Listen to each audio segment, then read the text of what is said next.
Good morning, everyone. In light of it being the GCSE first exam tomorrow, and to all of you GCSE students watching this, I will start by wishing you the very best of luck with tomorrow's exam, as well as all the other exams that I know you're going to have next week. But I wanted to do a couple of videos on some paper 1 questions, and I've opted to pick this 6-mark calculation question, which was the last question on the paper 1 paper that it comes from. 6-mark calculation. Hopefully I'll be able to show you some sort of tips for how to tackle the calculations more generally as a part of this, but also this is one of the hardest kind of calculation questions in my opinion that you can get. And then the second question I've chosen is thinking about energy changes and using bond energies in order to work out whether a reaction is exo or endothermic. And in this case, again, this is one of the harder questions you can get, because you're not just going, this is how many bonds are broken, this is how many bonds are made, and working out the difference in those energies. It's a case of rearranging that calculation, because what we actually want to work out is one of the bond energies themselves. But again, there's some sort of general or more general tips I can give when we have a look at this question. So that's why I've chosen these two. If you are a GCSE student and you have questions or worries or concerns about tomorrow, please do reach out. I do have some spare time today, and I will absolutely devote it to your questions. So please just let me know how I can help. But starting with this calculation question, if you've watched some of my videos before, you will know that I'm a big fan of highlighting information in the question, and particularly when we're doing calculations like this, where we have been given information about one substance and we want to know information about a second substance. For me, I'm not just going to highlight the key information in one colour, I'm going to split it into the information that is relevant to each substance. So it says titanium is extracted from titanium dioxide in a 2-stage process. The equation for the first stage in the process is there, and we have to calculate the volume of chlorine gas needed to react completely with 100 kilograms of titanium dioxide. So the two substances that we're actually interested in are the titanium dioxide, and for that we've been given a mass, and we also have the relative atomic masses for the two elements in there, oxygen and titanium. And then the other substance that we are wanting to find something out about is the chlorine, and we've got to try and calculate the volume of chlorine gas, and then we're told that 1 mole of the chlorine gas will occupy 24 decimeters cubed. Now, the other place I'm going to highlight these two things is in the equation. And with calculations of this nature, when you are given information about one substance, the titanium dioxide in this case, and you want to work out information about the other substance, the chlorine in this case, we need to know the mole ratios. There needs to be a balanced chemical equation, because the only way we can compare information about two species in an equation is by working out their moles and then comparing their moles. Because they have different relative molecular masses or relative formula masses, different MRs, we can't directly compare masses. It always needs to be in moles. Okay, so that's the first thing that I personally would do, and you can do this for titration calculations with your acid and your alkali in different colours. It might be that you've got similar question to this, but you're not calculating a volume of a gas. It might be that you're then working out the mass of the other species. It works for that as well. But I guess generally for calculations, it's always a good bet to think about, can I work out the moles here? It's not going to apply to every calculation, but moles is a good place to try and start where possible. Okay. Now, another thing that I really like to do with calculations, and again, you'll have seen this if you've watched some of my videos before, is I like to use tables to help me to set out the information. So once you've established what species you need to be kind of dealing with in your calculations, then you might want to set up a table whereby one of your columns is headed by one of the species, and then your other column headed by the other species. So we've got the titanium oxide and the chlorine.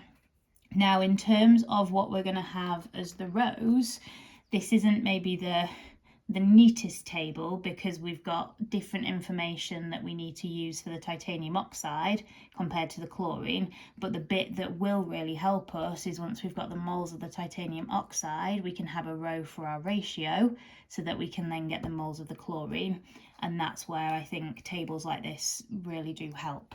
So in terms of the rows, we're going to have the mass, which should be in grams, and that's one of the things that we're going to need to change because our mass has been given to us in kilograms.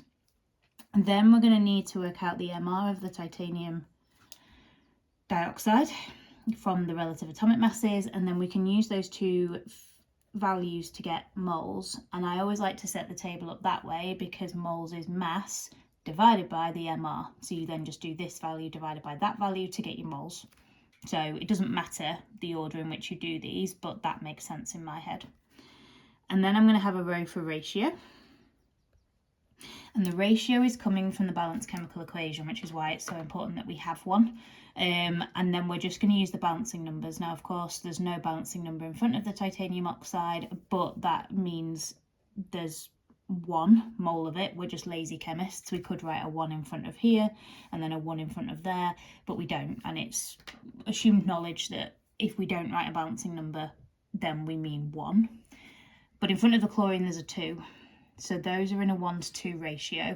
So immediately I can say, once I've got the moles of the titanium dioxide, I'm going to need to times that by 2 to get the moles of the chlorine, because what we want to consider is how do I go from 1 to 2 in my ratio? Well, I times 2.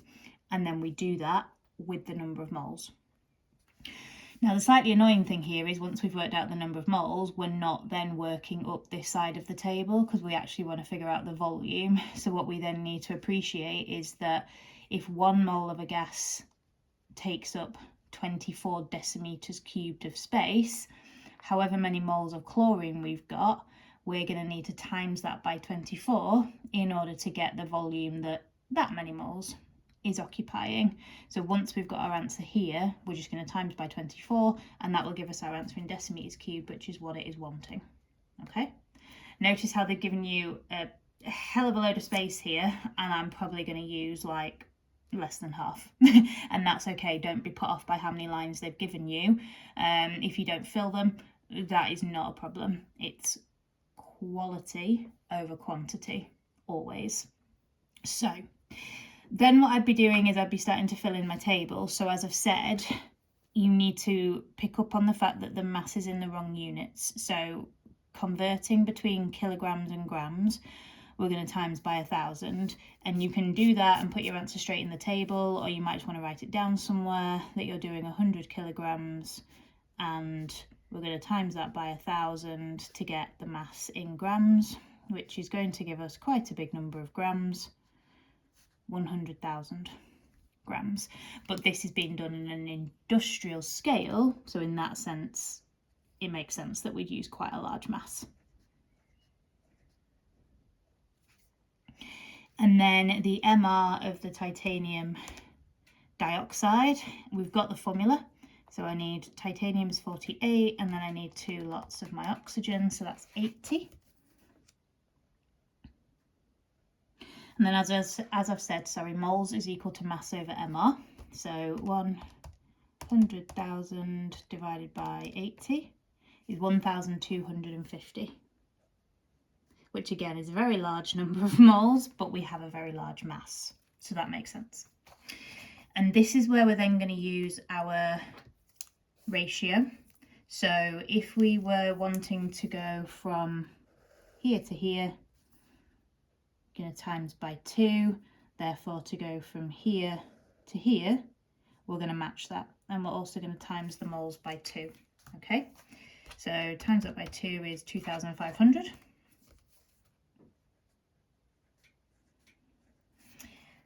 And that's all we can really do in the table, like I say, because we're actually wanting to work out the volume of the chlorine gas. So 1 mole is 24, we've got 2,500 moles. So what we're then going to need to do is 2,500 for the moles times by 24 decimeters cubed, and that many moles is going to take up quite a large volume, times 24, 60,000 decimeters cubed. And that's us done. And I think for 6 marks, it's, I don't want to say generous, but I do think it's fair, in that you're going to get marks for converting between the kilograms and the grams. You're going to get marks for having your ratios and your moles over here, timesing by 24, getting your answer and recording it. It hasn't asked us to give it in standard form or to a certain number of significant figures, but do watch out for that as well. Make sure, obviously, if it says give it in standard form, that you do, or if it says 3 significant figures, 1 decimal place, always, you know, check that and give your answer accordingly. The other really good thing about these kind of calculations is if you made a mistake somewhere, for example, let's say we didn't realise we had to change our mass, yes, you're going to lose that mark, but you will then get marks for continuing to do the right sort of method steps, even if you've got the wrong number of moles, which obviously you will have if you haven't converted your mass. So don't think that if you forget to do this, you're going to get none, because it doesn't work like that either. And again, that's not generous, it's fair that, you know, if you can show that you understand, well, this is the method I need to use, but you've just forgotten to convert your mass, then you should get a number of the marks available.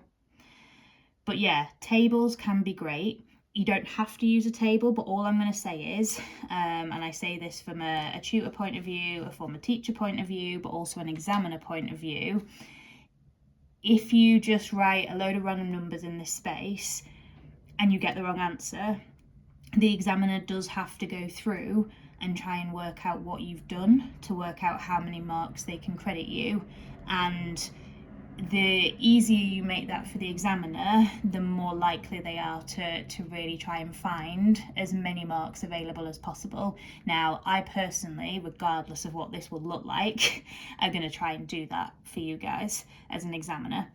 But I suspect that in some answers where it's kind of all over the shop and it's really hard to tell what numbers are what, it's going to be a lot harder to award those marks. And yeah, you're not going to befriend the examiner if you do that. So just however you lay it out nice and clearly, make it clear what your numbers are referring to. And then if you do get the wrong answer, you'll get your method marks. Okay, so that was the first question I wanted to have a look at. Second one, as I said, we're thinking about bond energies. Now, when we're thinking about exo and endothermic reactions, the first thing that I will say, because this is a really common misconception, is if a reaction is exothermic, yes, there is a net release of energy to the surroundings, but that doesn't mean that energy isn't absorbed in the first place.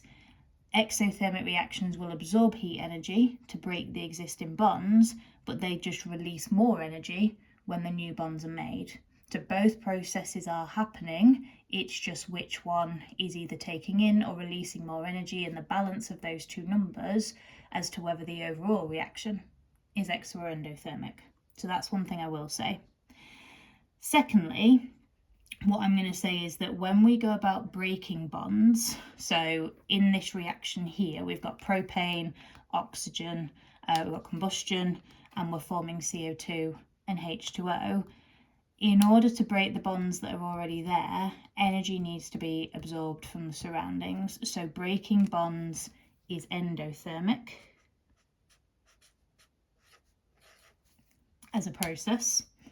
And then when we form new bonds, energy gets released to the surroundings. So that's the exothermic part of the process.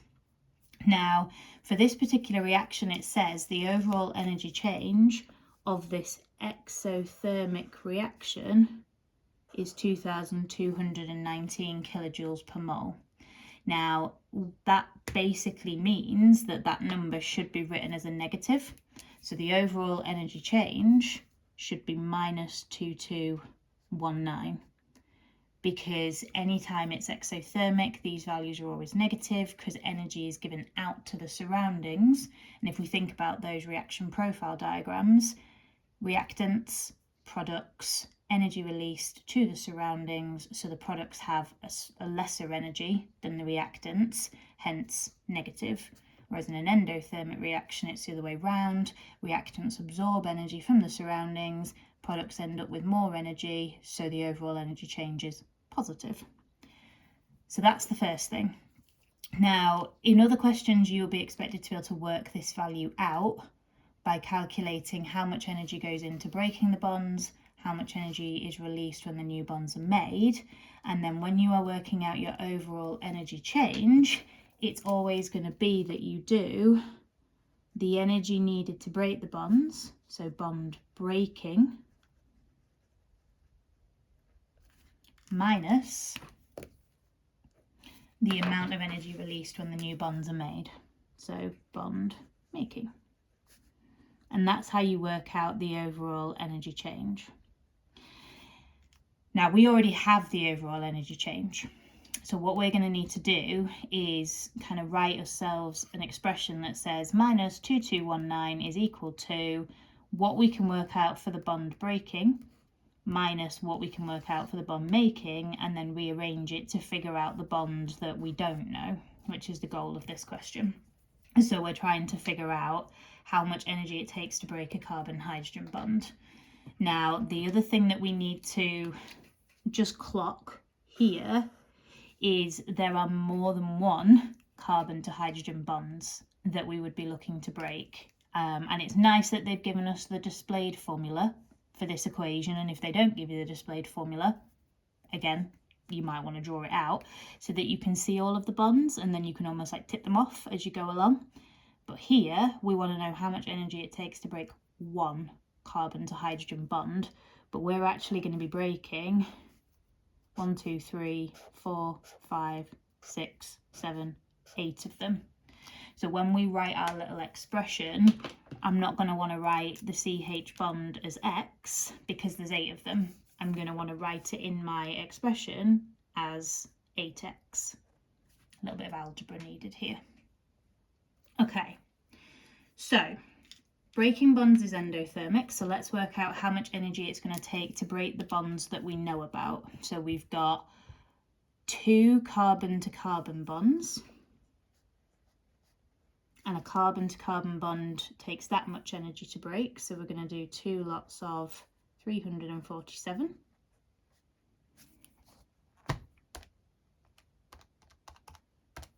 .694. And then we've got 5 O to O double bonds. So let's work out how much they will take in total to break. So that's 5 lots of 498.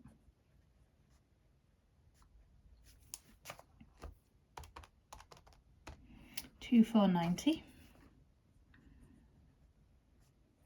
And then we've also got these 8 C to H bonds that we obviously don't know, which we're writing as 8X for now. And then that all together, that's how much energy is going to go into breaking the bonds that are already there. So we can add up the 694, add 2 490, which gives me 3184, plus whatever our 8X is. So that is the amount of energy that is going to be absorbed to break the bonds. Then we can do the same thing and figure out how much energy is going to be released when we form the bonds in the products. Now we do need to be a little bit careful with these ones because within one carbon dioxide there are 2 C to O bonds. We then have 3 lots of this, so in total we're going to be forming 6 C to O double bonds, which is 6 times 805, very strong bond. So a lot of energy is going to be released when we form this carbon dioxide. 6 times 805, 4830. And then same with the water, we've got 2 OH bonds in one water, we've got 4 of them, so that's going to be in total 8 O to H bonds. And again, it's okay having it written as 4 HOH. If you wanted to, just draw another 3 HOHs underneath, so you have 4 of them drawn out, so that you can definitely make sure you've got the right number of bonds, because that's one of the biggest mistakes that are made on questions like this. It's not that students don't know what to do, they just miscount the bonds, or there's a calculator error. So 8 of those is going to be 8 times 464. So again, quite a lot of energy released when we make those. 3712. Now we already know that more energy is going to be given out than is taken in, because it tells us it's exothermic overall, and this exothermic value is quite negative. So that's quite a lot of energy, quite a big net release of energy. But we're also going to see that when we then add up these two numbers. So 4, 8, 30 and 3, 7, 1, 2, 8, 5, 4, 2. And I know that we don't know what x is, and we've got 8 of them, but you can see how different those numbers are straight away. Okay. Now, this is where we write our expression. The overall energy change minus 2219 is equal to the amount of energy that goes into breaking the existing bonds, which is our 3, 1, 8, 4, and the 8 lots of the carbon-hydrogen bond that we don't know. And then from there, we would always be taking away the amount of energy released when the new bonds are made. So 8,542. And now we're going to use our math skills to rearrange this so that we can get 8x is equal to, and then we're going to divide that by 8 so that we get the value for x. So the first thing that I'm going to do here, because my 8x is over this side on the right side of the equals and is positive, I'm going to take all the numbers over to the left side. So we're going to have minus 2,219. And then if I take this value across, it's going to become positive. So add 8542, and we'll do that to start with. Let's break it down into stages. So that gives me 6323, which is then equal to 3184 add 8x. So keeping the plus 8x on the right side, we'll take this number across over here, and it's going to be subtracted from the 6323, take away 3184, 3139.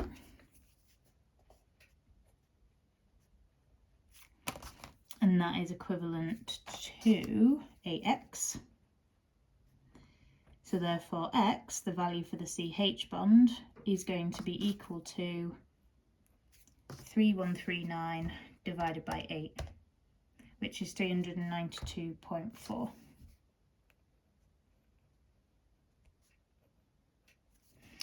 And it hasn't said how many decimal places we write it to.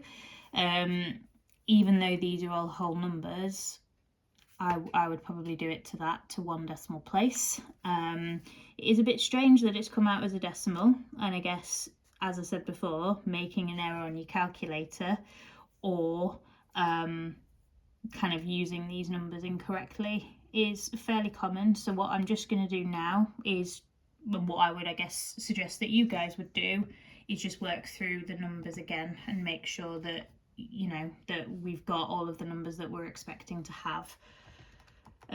So in terms of the energy that is released, 1, 2, 3, 4, 5, 6, yep, so 6 times 805, and then 1, 2, 3, 4, 5, 6, 7, 8 lots of 464. That's all coming out the same so far. And then in terms of the bonds that we are breaking, we've got 5 lots of the O to O, so 5 lots of 498, and we'll also know that we're breaking 2 C to C bonds, so 2 times 347, That's all come out the same so far, and it's definitely 1, 2, 3, 4, 5, 6, 7, 8 of those. So yeah, that is the correct answer. But it's always worth checking, particularly if you get a number and you just think, oh, that's perhaps a little bit strange. Now, what you'll do at A-level, if you're opting to do A-level chemistry, is you'll do more calculations like this, and you will see that more of the bond energies are actually decimals. But that did look a little bit weird, hence I just wanted to check it, but we are absolutely right in what we've done there. So again, how you set this out is really important. Make sure it's obvious what your numbers are, because you will get method marks if you, for example, get these numbers right, but then just sub them into here wrong. And again, it's going to be really easy for the examiner here to see, oh, well, they've used the wrong number of these bonds, or they've used the wrong number of these bonds, or they've made a calculator error wherever they might have done. Okay?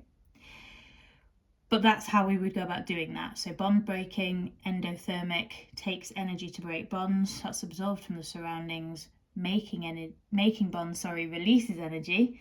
And then it's always the balance of those two as to whether the reaction overall is endothermic or exothermic. Just want to again wish you all the very best if you are sitting the GCSE paper 1 tomorrow. You will be ready at this point. Just try and stay as calm as you can. Take care of yourself today. Review any flashcards that you have. If you know that there's a particular part that you find more difficult, maybe do a little bit of practice of that to build confidence.